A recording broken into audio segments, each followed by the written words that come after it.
बच्चों, मैं BSc third year का कॉम्प्लेक्स एनालिसिस पढ़ाने जा रहा हूँ। कुछ क्वेश्चंस है, अब ये चैप्टर आज ख़त्म हो जाएगा, ठीक है। कुछ क्वेश्चन आपको बुक से कर लेना है। ये दूसरे टाइप का क्वेश्चन है। मैं शुरू में बताया था कि ये फंक्शन ई प्लस आई बटा भी z equal to x plus i बटा वाई पे, that is your x y पर एनालिटिक है, तो सी आर इक्वेशन को सेटिस्फाई करेगी। Del we by del x equal to del we by del y और del we by del y equal to minus del we by. यदि analytic है तो C R equation satisfy होगा। But ये ज़रूरी नहीं है कि ये फंक्शन का real imaginary part X Y point पर ये इक्वल हो, ये सी आर इक्वेशन को सेटिस्फाई करे तो उस पॉइंट पर एनालिटिक होगा। ये ज़रूरी नहीं है। क्या समझ रहे हो?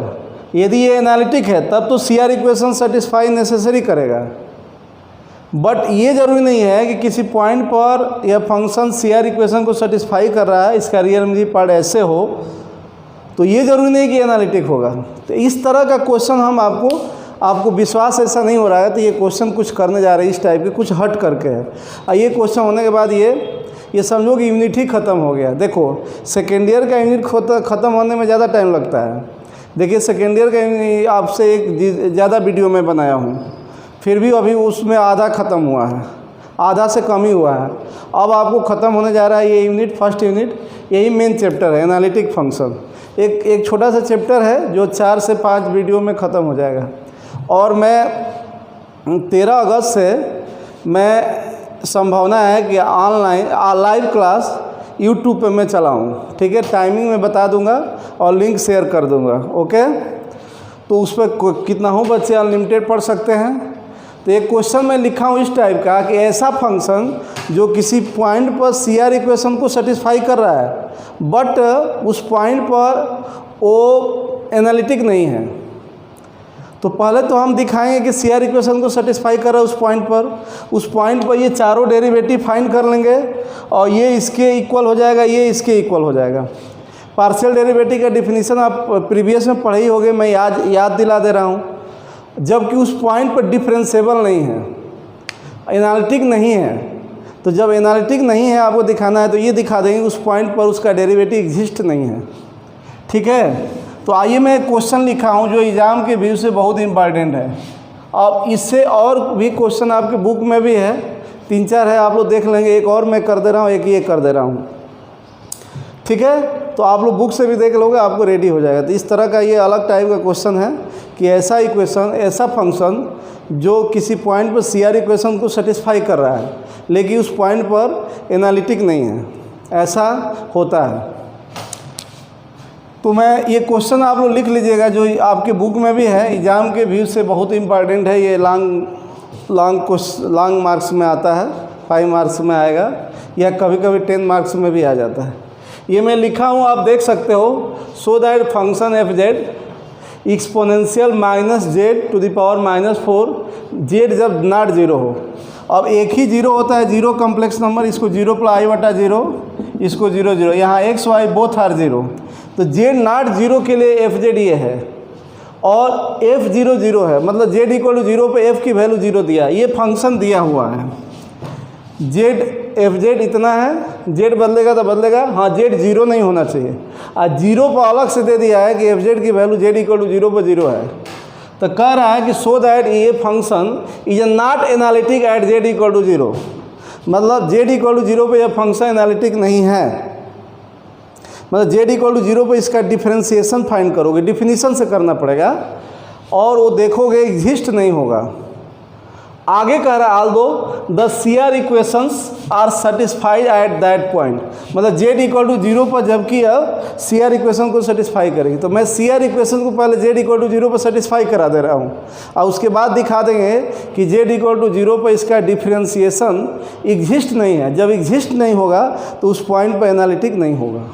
तो मैं पहले गिवन फंक्शन क्या है, गिवन दैट यहाँ लिख लेते। ये क्वेश्चन आप लोग लिख लिए होंगे, लिख लीजिएगा। Exponential minus Z to the power -4 जब जेड 0 ना हो, आई एफ 0 0 है।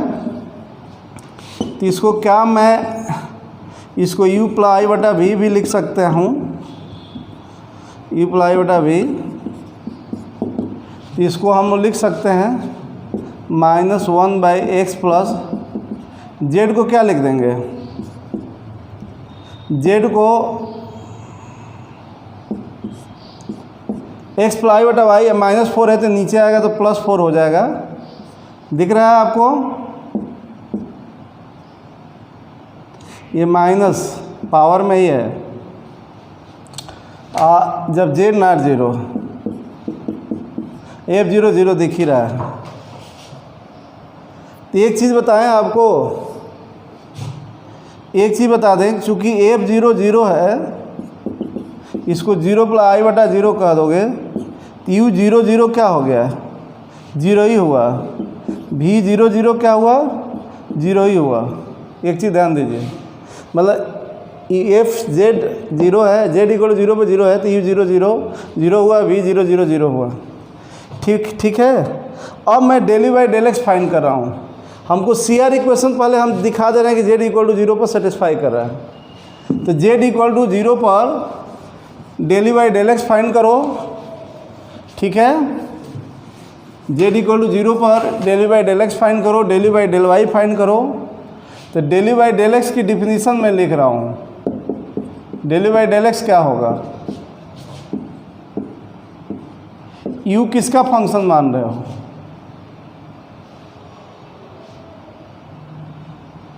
या ऐसे u का x की रिस्पेक्ट डेरिवेटिव तो ऐसे भी लिख सकते हैं, x approached to 0, x not equal to 0 पढ़, इक्वल टू 0 नहीं पढ़ेंगे, x approach 0, ux 0 minus u,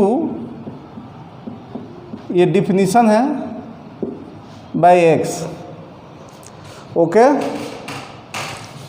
अब बताइए डेली बाई डेल एक्स, यहाँ एच भी लिख सकते हैं, एच अप्रोचेड 0, यहाँ भी ए भी लिख सकते हैं, एच अप्रोचेड टू 0 एच, यहाँ एच दे दीजिए। तो डेली बाई डेल एक्स आपका, डेली बाई डेल एक्स निकालेंगे, डेली बाई डेल वाई निकालेंगे, del we by del x निकालेंगे, del we by del y निकालेंगे। ध्यान दीजिएगा आप लोग, एक निकाल देंगे तो सिमिलरली हो जाएगा, क्योंकि एक्स वाई में सिमेट्री है।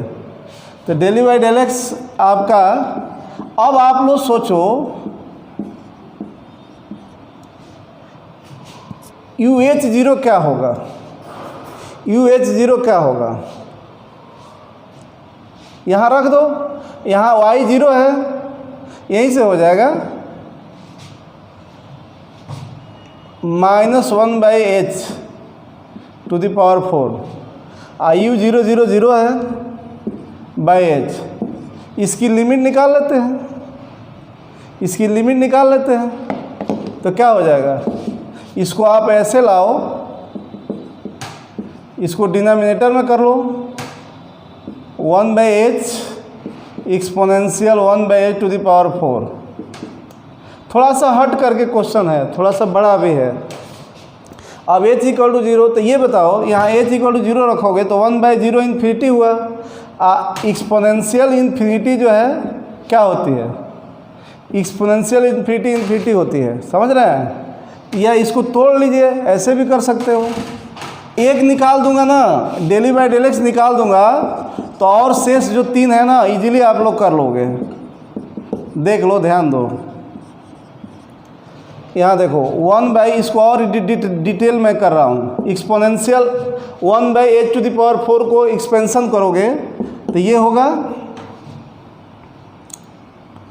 1/x प्लस 1/फैक्टोरियल two h to the power 8,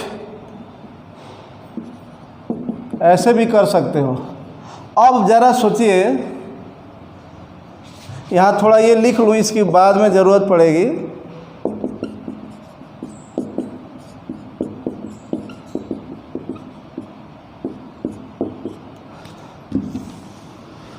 अब आप h से मल्टीप्लाई कर दोगे, यहाँ h होगा, यहाँ 1/, इतना, तो ये बताओ, यहाँ h बराबर 0 रखोगे तो यहाँ तो 0 हो गया। अब 1/h3, 1/h के पावर 7, ये 0 रखोगे तो 1/0, 1/∞ हुआ, ये 0 आ गया। मतलब डेली बाई डेल एक्स बालक z इक्वल टू 0 पे जेड इक्वल टू 0 पे ही निकाला हूँ, जी इन्फिनिटी आ गया। ठीक है, अब बताओ del you by del y क्या होगा। पहले del you by del y लिखो। Del you by del y में एक्स कांस्टेंट की तरह रहेगा, तो ये एच अप्रोच 0, यू 0 एच कर देंगे, आई माइनस यू 0 0, तो वही बात आ जाएगी। यहाँ आप देख लीजिए, यहाँ से आप लिखोगे ये क्या था, x प्लस आई बटा वाई के पावर 4, तो यहाँ पे यूज करोगे, थोड़ा सा लेंदी है, तो ये कितना हो जाएगा, आई बटा से कोई फर्क नहीं, x इक्वल टू 0 करोगे तो ये एक्सपोनेंशियल -1 बाई आई बटा का पावर 4 और Y to the power 4 minus 0 by H, तो वही आ गया। जैसे जहाँ x था यहाँ, तो ये कितना आ जाएगा, आई बटा के पावर 4 क्या हो जाएगा, 1 हो जाएगा। तो यहाँ h रखोगे आप, तो ये कितना हो जाएगा,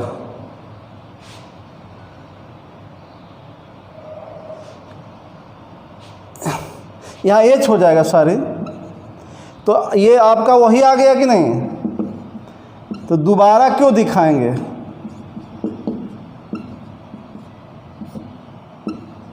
दोबारा क्यों दिखा, यही आ गया कि नहीं, ये जो है, तो आप 0 लिख दीजिए।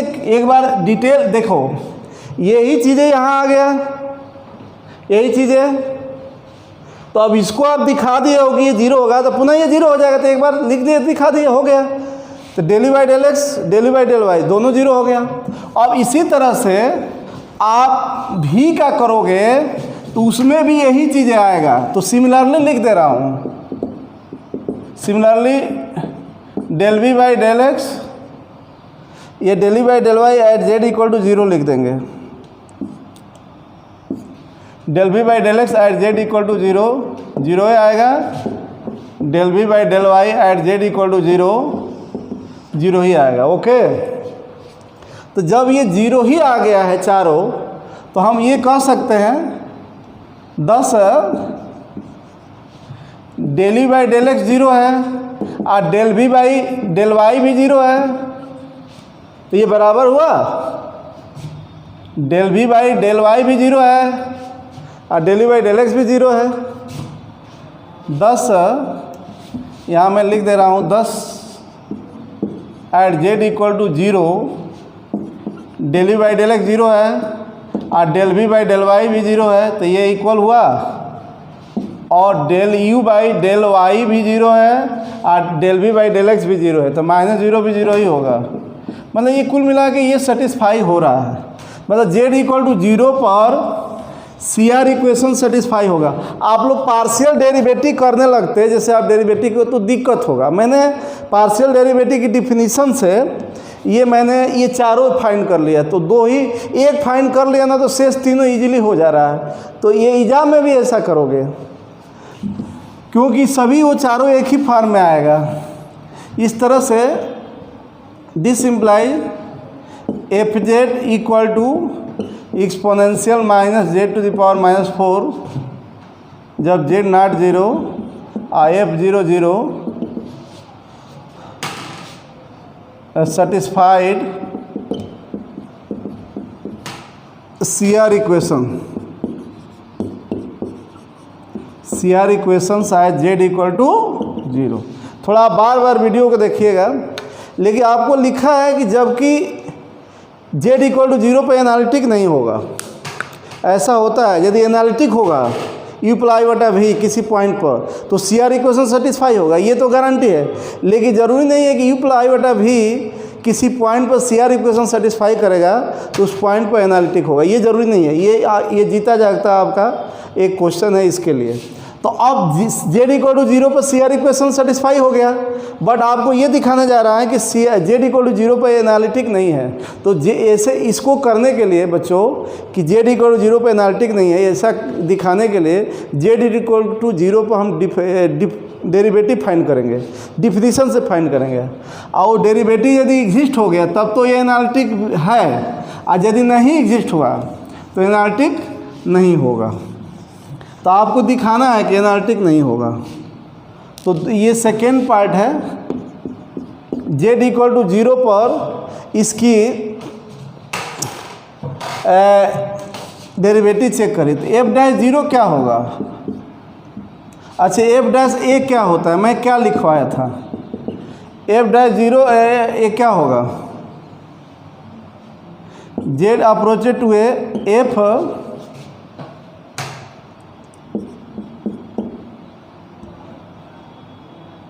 एफ जेड माइनस एफ है, यही मैंने लिखवाया था ना, एफ डैश है तो यहाँ पर 0 है तो ये क्या हो जाएगा, ए पर मैंने एफ डैश है, ए पर डेरिवेटिव की डिफिनीशन ये लिखवा था, यहाँ 0 है, 0 पर करना है डेरिवेटिव, तो z approached to 0 f z minus f 0 by z minus 0। अब ये आप लोगों को देखिए ये क्या आ रहा है, एग्जिस्ट हो रहा है कि नहीं। एफ जेड यहाँ पर तो जेड 0 एफ 0 दिया है, गिवन है, एफ जेड कितना है, यहाँ पर तो जेड 0 नहीं है तो ये है ना, एफ 0 है बाई जेड माइनस 0 जेड। तो ये कैसे फाइंड करेंगे,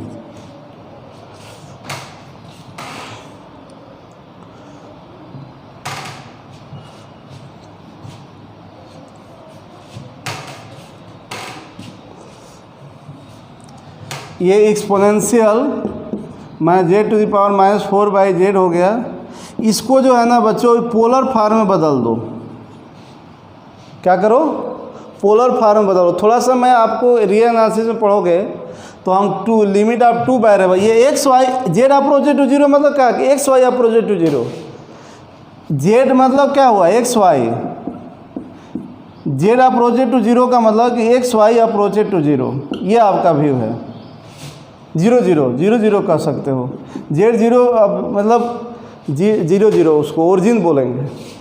तो ये टू वेरिएबल फंक्शन है, तो टू वेरिएबल फंक्शन का लिमिट आप लोगों को मैं पढ़ाऊंगा, रियल एनालिसिस में है टू वेरिएबल फंक्शन का लिमिट कैसे निकालते हैं। तो थोड़ा सा यहाँ पर कॉम्प्रोमाइज़ कर लीजिए, ये आप लोग यहाँ z equal to r exponential i बटा पाई बाई 4 आप पुट कर दीजिए। अब ये पुट कर दोगे तो यहाँ पर तो थीटा में फिक्स कर दिया, तब बताओ जेड जब 0 होगा तो आर ही ना 0 होगा, ये तो 0 होगा नहीं, तो यहाँ आर अप्रोचेड टू 0 कर दीजिएगा, और जहाँ जेड है वो क्या पुट करना है, ये पुट करना है। तो यहाँ मैं जगह बना लेता हूँ, बस अब होने वाला है, थोड़ा सा बड़ा होता है, ये मैं पुट करूँगा बालक, ये आपका 0 पर डिफ्रेंशिएशन फाइंड कर रहे हो, जेड इक्वल टू 0 पे, हाँ जेड इक्वल टू इतना पुट कर देंगे तो ये आर पर डिपेंड, जेड 0 हो जाएगा तो आर 0 होगा, तो यहाँ आर अप्रोचेड टू 0 कर देंगे। अब यहाँ पे एक्सपोनेंशियल माइनस जेड की जगह पर क्या रखना है, ये रखना है, जेड की जगह पर क्या रखना है, ये रखना है, अब पावर -4 यहाँ भी आपको रखना है, आर एक्सपोनेंशियल आई बटा पाई बाई 4। अब इसको आप लिमिट फाइंड करोगे उसी तरह का जैसे एच पे मैं किया था, अभी उसमें सीआर इक्वेशन वाले में किया था डिफरेंशियल, वैसे ही करोगे। तो ये बच्चों आप बताओ, ये -r⁴ ये आप -4 है, ये क्या हो जाएगा -i बटा पाई ना, ये अरे ये क्या रखना है, हाँ ठीक है, होल बाई r, ये क्या होगा cos pi by 4 plus i बटा, इसको हम लिख दें क्या,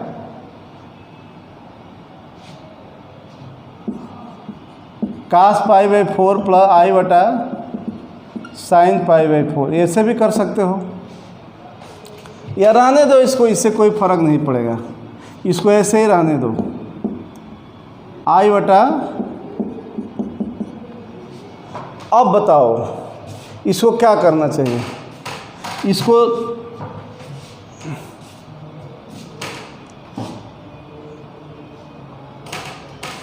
इसकी वैल्यू तो रख दिया जाए, e to the power -i बटा पाई कितना होगा cos पाई अब माइनस आई बटा साइन पाई, बताइए कितना होगा? ये -1 होगा और ये 0 होगा, तो ये क्या हो जाएगा? r अप्रोचेड टू 0, ये पावर में है तो ये -1 हो रहा है, ये माइनस प्लस हो गया, r⁻⁻4 by r exponential i बटा पाई बाई 4। अब वो उसी तरह का लिमिट आ गया ना जो h था। अब बताओ, ये 1 बाई एक्सपोनेंशियल आई बटा पाई बाई 4 ऐसे ही रहने दो, ये कांस्टेंट है, ये कांस्टेंट है r, और ये कितना e⁻1 बाई r के पावर 4। अब r अप्रोचेड टू 0 करोगे तो क्या आना चाहिए? r अप्रोचेड टू 0 करोगे तो क्या आना चाहिए? ये 1/0 इन्फिनिटी e⁻∞ 0, आइए आपका 0, तो ये अप्रोचेड टू इन्फिनिटी होगा ना? नहीं समझिए, सुनिए ध्यान, ये तो कांस्टेंट है, नो डाउट, ये नंबर है। अब 1/0, ये यहाँ 0 रखोगे तो 1/0, 1/0 e के पावर 1/0, e के पावर इन्फिनिटी, तो ये इन्फिनिटी होता है ना, तो ये इन्फिनिटी हुआ 1/0 इन्फिनिटी। हाँ, ये आपका यहाँ इन्फिनिटी 0 रखोगे तो 1/0 इन्फिनिटी, ये अप्रोचेड टू इन्फिनिटी हो गया, अप्रोचेड टू इन्फिनिटी हो गया। इस तरह से अब इन्फिनिटी कोई रियल नंबर नहीं है, तो f'0 डज नॉट एग्जिस्ट। थोड़ा बार बार वीडियो को देख लेना, थोड़ा प्रैक्टिस कर लेना, और कुछ नहीं। ये सबसे मतलब बड़ा है, इसका थोड़ा सा कॉम्प्लिकेटेड है, और सब आसान है। f does not exist, hence f(z) is not analytic at z=0, जबकि z=0 पर CR इक्वेशन सेटिस्फाई हो रहा है। तो बहुत सारे ऐसे, एक और क्वेश्चन मैं कर रहा हूँ, लेकिन इस टाइप का क्वेश्चन यदि आया है तो जो अभी मैं किया हूँ यही आया है। मैं एक आध और कर दे रहा हूँ, आपके बुक में भी होगा। हर टाइप का क्वेश्चन मैं 2-2, 3-3, 4-4 कर दिया हूँ। अब आप लोग बुक देखोगे ना तो आप सब कर लोगे। एक क्वेश्चन मैं लिख रहा हूँ, आपके बुक में भी है, देख लीजिएगा। ये पूछा हुआ है, आप मेरे साथ लिखना, सो दैट इसके बाद कल वीडियो जो बनाएंगे वो नया चैप्टर रहेगा और आसान है। 4 वीडियो में हो जाएगा, यूनिट एक तरह से ये ख़त्म होने जा रहा है। So that the function f(z) = u + i/v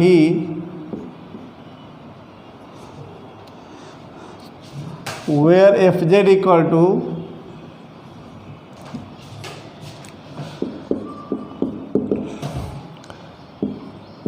x³ 1 +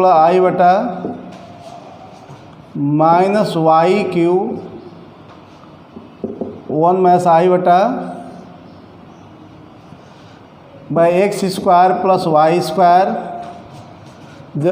when z not equal to 0 and f(0) is equal to 0.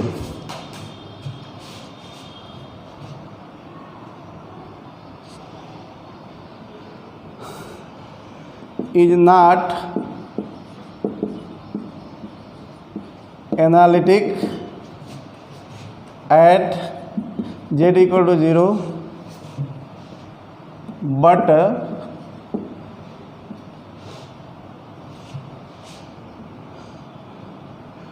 but CR equations are satisfied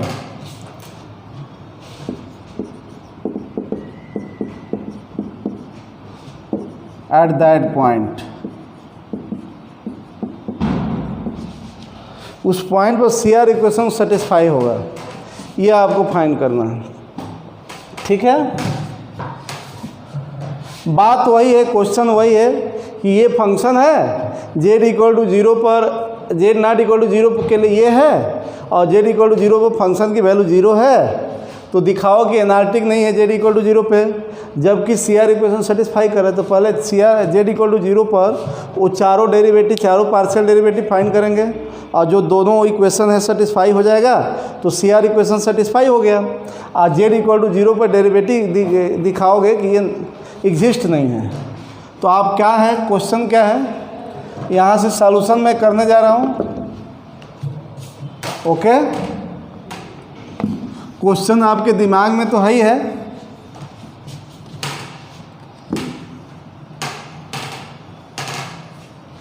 आप ये भी कर सकते हो,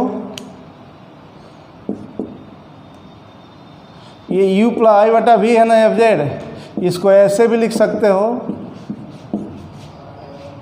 प्लस आई बटा common x cube plus y cube by x square plus y square. जब z आपका zero ना हो, मतलब जीरो प्लस आई बटा जीरो ना हो और जे एफ जीरो जीरो है, तो आप देखो नौ यू क्या है आपका, यू एक्स वाई कह सकते हो। यू एक्स वाई क्या है, x cube minus y cube by x square plus y square. इसको और डिटेल कर दे रहा हूँ। वी एक्स वाई क्या है, जब x y not zero, imaginary part बच्चों, ये है x cube minus y cube by x square plus, ठीक है। एफ जीरो चूँकि जीरो है, f zero equal to zero, तो ये इम्प्लाइज करेगा u zero zero, u zero zero पर जीरो, और वी जीरो पर वी जीरो जीरो भी जीरो ही है। अब यहाँ से देखो यू एच जीरो की ज़रूरत पड़ेगी, तो यू एक्स वाई इतना है, तो यू एच जीरो कितना हो जाएगा, यहाँ एक्स जब एच रखना है और वाई की जगह पर जीरो, ध्यान से देखिएगा, H square plus zero, H हुआ, यू जीरो एच कितना होगा, जीरो एच की जरूरत, यू जीरो एच की ज़रूरत पड़ेगी, यहाँ पर रखना है। यू एक्स वाई ये है, तो एक्स की जगह पर जीरो और वाई की जगह पर एच, तो zero minus H Q by zero plus H square, ये माइनस एच हुआ। वी एच जीरो निकालो, ये क्यों निकाल रहा हूँ, पार्शियल डेरिवेटिव की ज़रूरत पड़ेगी, ये डिटेल मैं थोड़ा और कर दे रहा हूँ। वी एक्स वाई ये है, तो वी एच जीरो, एक्स की जगह पर एच और वाई की जगह पर जीरो रख दोगे, तो एच क्यू माइनस, ध्यान से वीडियो को देखते रहिएगा, थोड़ा ये हट कर क्वेश्चन, ये एच हुआ और वी जीरो एच कितना होगा, यहाँ पर भी एक्स की जगह पर जीरो, वाई की जगह पर एच, तो zero minus H Q by zero plus H square, ये भी माइनस एच ही हो गया। अब क्या क्या ज़रूरत है,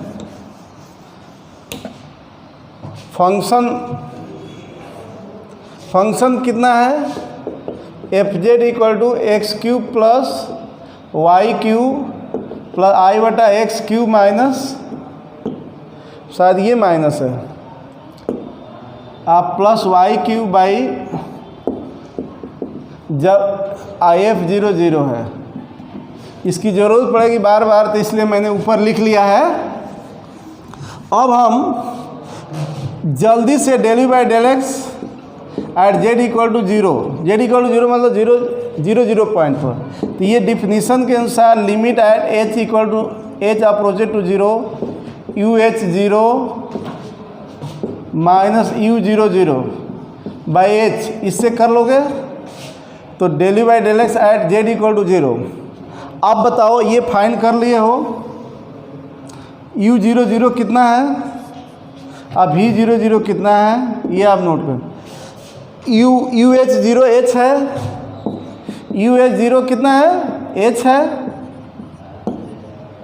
और यू जीरो जीरो जीरो है बाई एच, तो ये वन आ गया, एच बाई एच वन हो गया, वन का लिमिट वन ही होगा।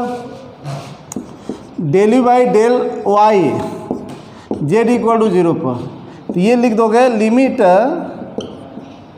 पहले डिफिनीशन लिखो, वाई के रिस्पेक्ट कर रहे हो तो एक्स कांस्टेंट की तरह रहेगा, तो you zero H minus u zero zero, देखो वाई में चेंजिंग हुआ है यहाँ आप बाई एच, तो यू जीरो जीरो जीरो ही है, इस तरह से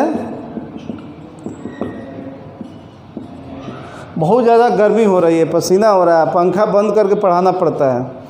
तो बच्चों आप बता दो U0H क्या होगा? ये देख ही रहे थे U0H कितना आया था, H माइनस H आया था, और ये 0/H, ये -1 है। अब इसी तरह से शायद आपको पता हो गया होगा, सेम या लिख लीजिए del V/del X at Z = 0।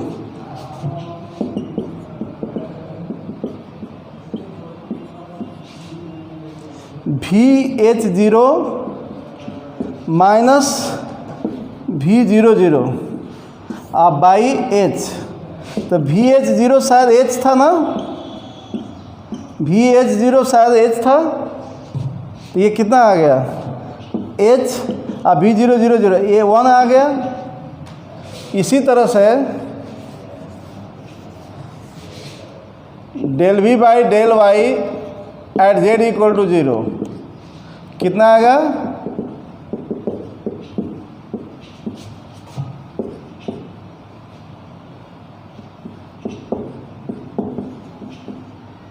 V00/H। तो V0H क्या था, -H था क्या?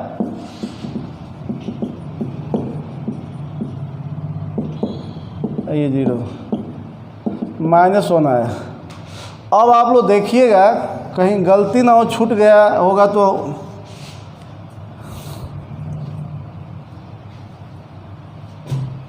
-1 आ रहा है, कहीं गलती हो गया है क्या? Z = 0 पर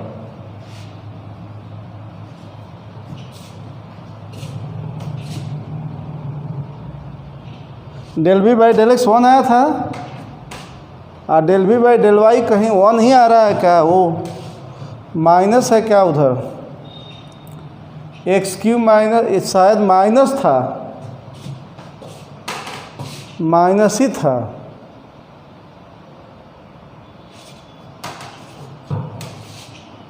कहीं छूट गया है लग रहा है। ये 1 आना चाहिए, +1 आना चाहिए। ये -H था कि H था? ये प्लस ही था ना, ये प्लस ही था, सॉरी x³ प्लस y³ था, तो H ही था, तो ये 1 आ गया। अब आप लोग देखिएगा del V/del X Z = 0 पे equal to del V/del Y Z = 0 पे। ओके, V0H को 1 बना लीजिएगा, H बना लीजिएगा। V0H में शायद ये V0H था, देखिए कहीं माइनस होने में छूटा होगा, तो उसको शायद H बना लीजिएगा, V0H H होगा, क्योंकि x³ + y³/x² + y² था, तो प्लस था, तो मैंने जल्दी में कर दिया कि टाइम कम लगे, तो उसको बना लेंगे। तो ये बच्चों ये इक्वल हो रहा है कि नहीं? और देखो u का y की रिस्पेक्ट क्या आया था, जो भी आया -1 आया था शायद, तो ये इक्वल टू माइनस, देखो v का x की रिस्पेक्ट जो किए थे 1 आया था, तो ये इक्वल हो रहा है, माइनस के इक्वल हो रहा है। तो इस तरह से CR इक्वेशंस आर सेटिस्फाइड। ठीक है, टाइम थोड़ा सा कहीं अब मिटकाना पड़ रहा है ना, तो इधर उधर करने में थोड़ा साइन वगैरह छूट जा रहा है, तो देख लीजिएगा आप लोग, मैं कंसेप्ट बता दे रहा हूँ। एक पार्ट अभी और बाकी रह गया है क्या, कि वो दिखाइए कि CR इक्वेशन तो सेटिस्फाई कर रहा है Z = 0 पर, बट एनालिटिक नहीं है। तो F'0 निकालो, F'0 निकालोगे तो क्या F'0 लिखोगे? 0 पर ही ना चेक करना है कि एनालिटिक नहीं है, तो F'0 क्या लिखोगे? F'0 ये आप लिख सकते हो FZ - F0/Z, ऐसे भी लिख सकते हो। ठीक है, तो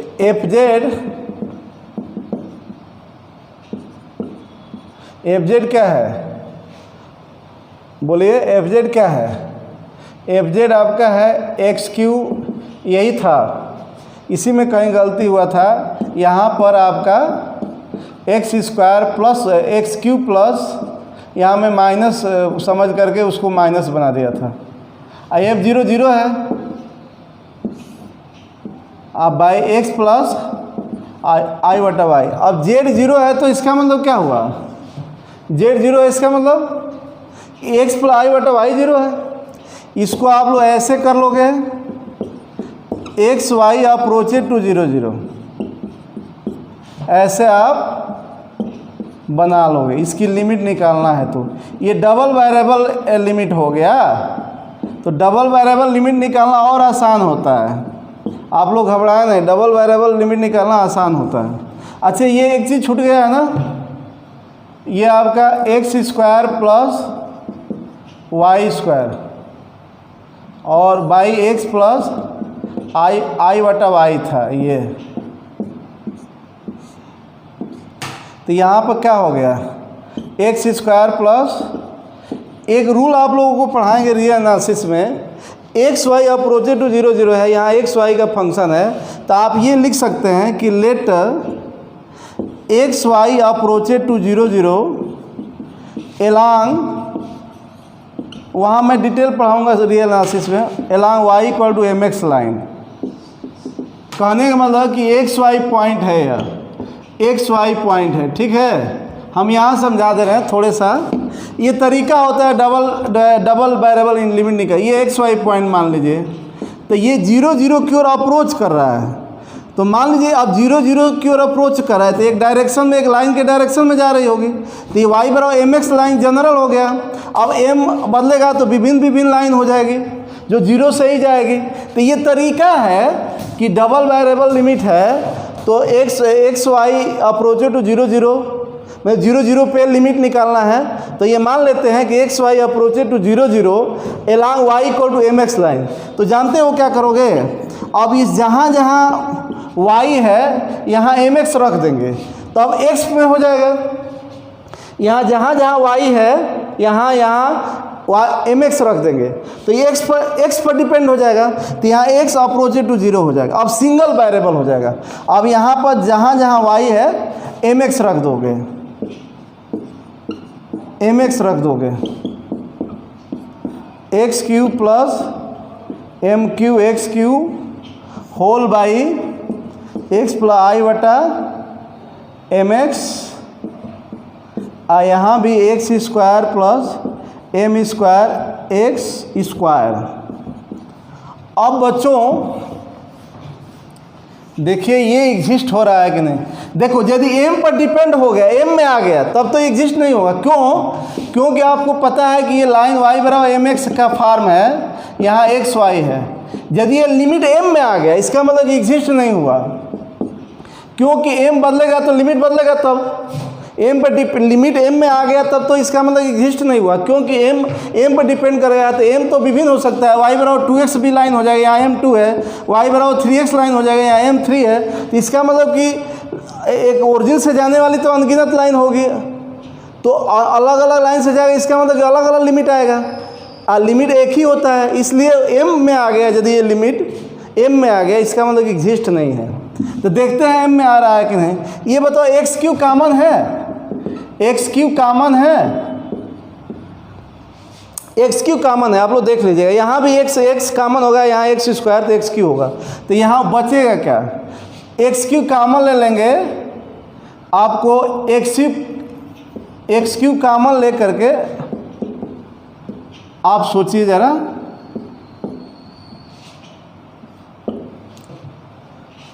प्लस आई बटा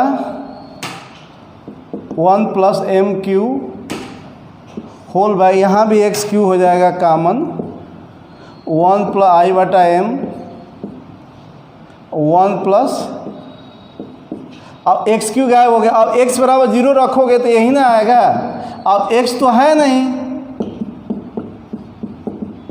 एक्स तो है नहीं, ये कांस्टेंट हो गया, ये कांस्टेंट हो गया। अब बताओ बच्चों, ये लिमिट एम में आ गया, यही लिमिट हुआ।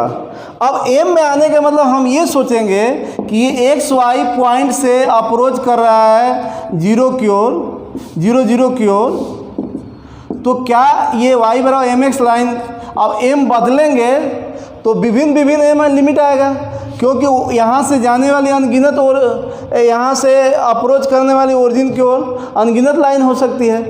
m कुल मिला के m पर डिपेंड आ गया। इसका मतलब ये f'0 है, एग्जिस्ट नहीं कर रहा है, क्योंकि अलग m बदलेगा तो ये लिमिट भी बदल जाएगी, जबकि लिमिट यूनिक होती है।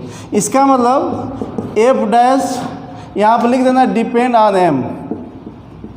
यही तरीका है, आप और डिटेल में रीएनालिसिस में पढ़ाऊँगा। f'0 does not exist. तो इस तरह से बच्चों इसकी लिमिट ये वो चारों डेरिवेटिव तो सेटिस्फाई कर रहा है, सीआर इक्वेशन ओरिजिन पर सेटिस्फाई हो रहा है, जबकि 0 पर डेरिवेटिव एग्जिस्ट नहीं हो रहा है। इसका मतलब कि f(z) is not analytic at z=0, जबकि z=0 पर सीआर इक्वेशन सेटिस्फाई हो रहा है। इसीलिए मैं कहता हूँ कि बच्चों यदि कोई फंक्शन किसी पॉइंट पर एनालिटिक है तो सीआर इक्वेशन सेटिस्फाई होगा, लेकिन ये ज़रूरी नहीं है कि यदि सीआर इक्वेशन सेटिस्फाई हो रहा है किसी पॉइंट पर तो फंक्शन एनालिटिक होगा, ये ज़रूरी नहीं है। ठीक है, तो ये चैप्टर जो बड़ा चैप्टर था फर्स्ट यूनिट का, ये ख़त्म हो गया। हर टाइप का मैंने क्वेश्चन कर दिया, जो थियरम एग्जाम में आनी चाहिए वो भी मैंने कर दिया है। बुक आप लोग देखते रहिए, कोई प्रॉब्लम होगा तो बताइएगा। अब एक छोटा सा इसके साथ एक पावर सीरीज है जो मैं पढ़ाऊँगा, 4 से 5 वीडियो में आसानी से हो जाएगा।